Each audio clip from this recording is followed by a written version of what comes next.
Graham here again from the Homebrew Network. It's the same night as the Wild Blue night. As I said in my Wild Blue video, we didn't even finish that damn beer, if you want to call it a beer. I gave it to my wife. She took a couple sips out of it, and what did you exactly say? Gross. Yeah, you probably heard that. So I then said, do you want to finish it? And she said, what did you say? I said no. She said no. So I threw it away. It was 99 cents. I don't think she minded me throwing that away. Did you? No. Nope. Okay. So, with that being said, because I'm sure you saw that I'm wearing the same t-shirt, we are doing Kona Brewing Company Fire Rock Pale Ale. Now here's something really cool about Kona Brewing. The name Kona. It's pretty simple to figure out that it's based out of Hawaii. Here's the interesting fact. I looked this up prior to doing this. Kona has brewed such a popular slew of beers that people who went to Hawaii said, hey, maybe you should expand. And they did. So, I'll just read off the bottle because it says the same thing on the website. Alright, so the Kona Brewing Company is based out of Hawaii. They also have breweries in Portland, Oregon, Woodinville, Washington, and Portsmouth, New Hampshire. That's quite the span. They've got the West Coast, the Northwest Coast, and then the East Coast. So I doubt this came directly from Hawaii. It probably came from one of the breweries here within the states. Just assuming, since this was a 99-cent bottle and it wasn't super expensive for importing from Hawaii. Another interesting note, water minerals at each brewery are adjusted to replicate the water used in Hawaii. How cool is that?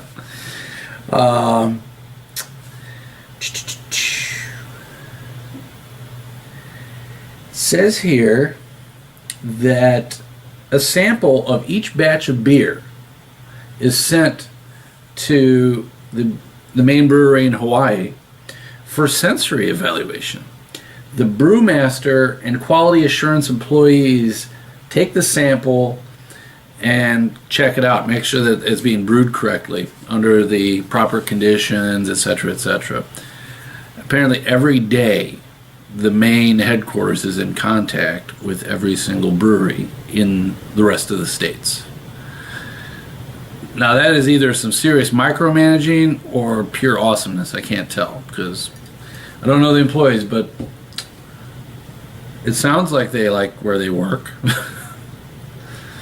If I had somebody checking up on me all the time when I was brewing, I might get annoyed, but that's just me. So enough of that stuff. My name's not Ralph Bennett. I'm not going to do a full biography. No offense, Ralph. I really do love your biographies. You inspire me to do these little tidbits. I just can't go into that full detail because I want to enjoy the beer. I want you to get in my glass and I want to drink you. So let's get to it.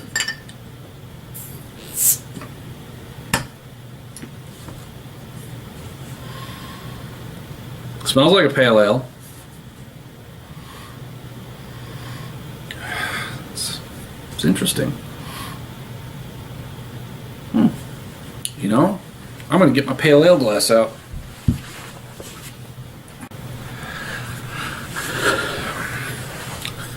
So here's the closest thing I could get to my pale ale glass. It's another fancy beer glass I got for Christmas.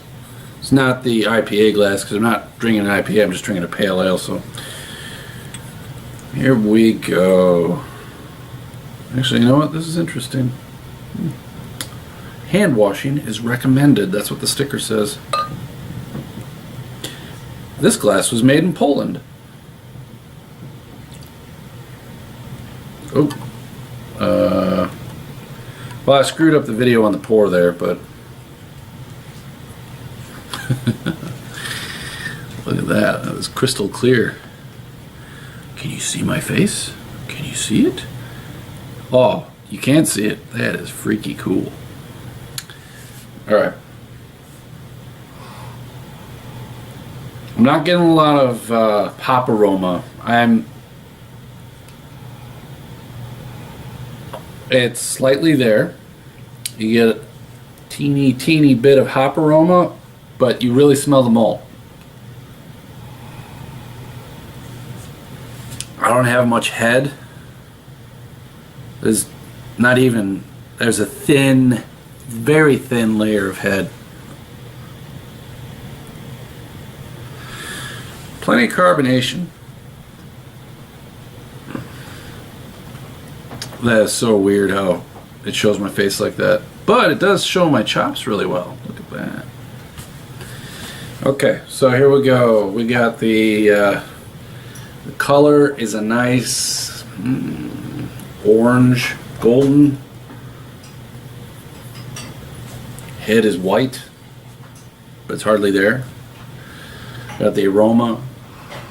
It's a decent aroma.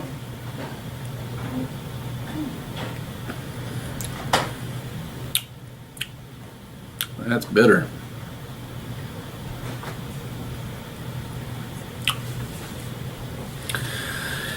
My taste buds say thank you, because that actually tastes really good.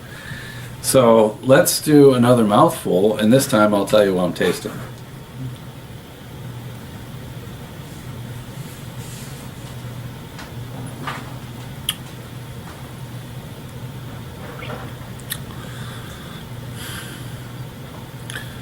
Blast of malt. Blast of malt with a decent amount of bitterness.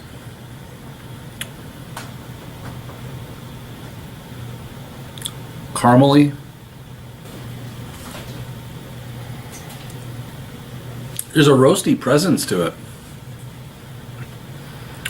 It hits you in the back right as soon as it finishes. Right up front, it's got a bitterness. It's not overly bitter, it's just right.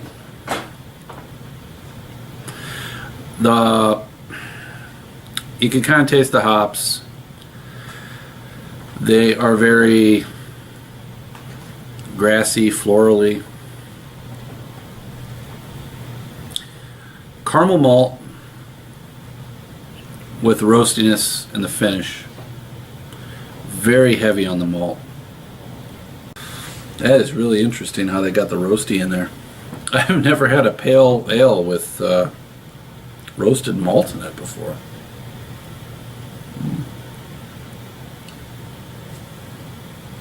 It's probably how it got its name. Probably called Fire Rock because it's got a nice roasty smokiness to it. Active volcanoes on the Big Island of Hawaii leave visitors awestruck by their power. The glow of lava as it meets the ocean is an amazing sight. Our Fire Rock Pale Ale is inspired by this place with a bright copper color and rich roasted malt taste. Aloha!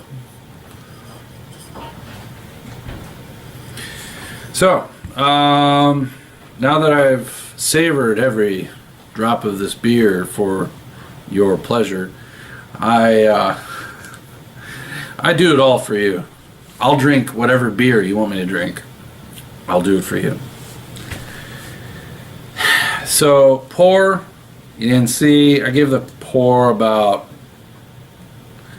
because I didn't get much head off of it, that might have been my own mistake, but my pour, I give it about a 3. Head, like I said, it could have been my fault for the pour maybe, but I'm ranking it about a 2.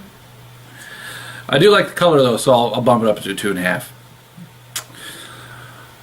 Clarity, crystal clear. Can you see my chops? Yes, you can. So, I give it a 5 on clarity. Color, I love the color. And I'll show it to you again. It's a nice, just like they said, it really is, what did they say here? Copper? Yeah, copper. I'll go with copper. I went with orange gold. You know, copper works for me. So, 5. I love the color. The flavor. Pale ale with roasted malt. Awesome. It really does make you think of a volcano. It's from Hawaii.